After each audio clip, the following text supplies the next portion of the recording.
Mula sa pinakamalawak na newsroom sa buong Pilipinas. Ito ang Radyo Pilipinas News Update. Team Grocery nagkubra liwat sa spy funds ni VP Sara.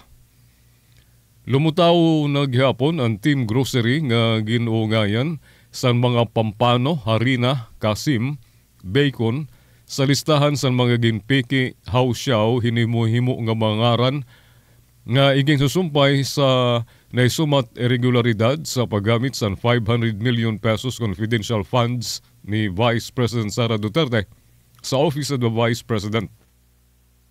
Ini ang ginbulgar kakulop ni House Deputy Majority Leader Paulo Ortega V sa La Union kasumpay sa hingpit nga pagsusuri sa mga acknowledgement receipts nga ginsumiter ni VP Sara sa COA. Una na, nakalkal sa House Prosecution Team ang mangaran chicheria, cellphone, prutas sa dudunggang ngan Team Amoy Asim sa Confi Funds sa Office of the Vice President. Iginpahayag na Ortega nga nagparigon ini sa tahap. Nga dako nga kandidat sa public funds ang iginlista sa mga hinihimo nga mangaran nga napartihan sa confidential funds ni VP Sara. Siring ni Ortega nga mga lumutaw nga mga bagong ngaran mao ang mga food items naman sa panguna ni Beverly Claire Pampano. Wan popular nga isda nga mapapalit sa mga merkado sa bugos nga nasud.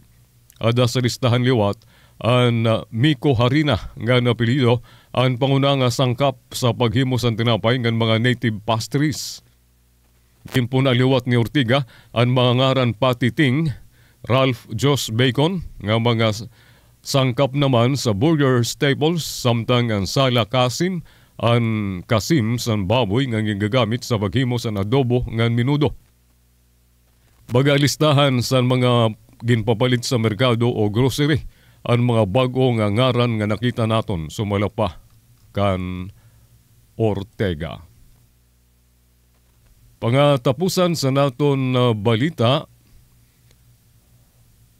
115 nga mga Pinoy gintagan sa pardon sa United Arab Emirates.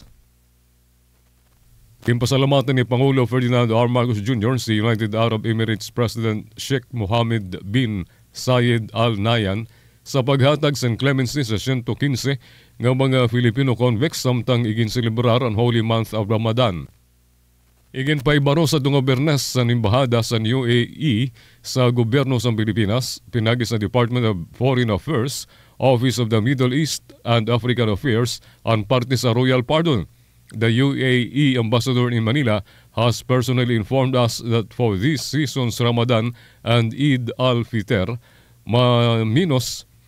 diri maminos sa 115 nga convicted Filipinos ang pinanabuhian, siring ni Pangulo Marcos. Amo to ato news update, Jean Nabilon, iutag notisya. Mula sa pinakamalawak na newsroom sa buong Pilipinas, ito ang Radyo Pilipinas News Update.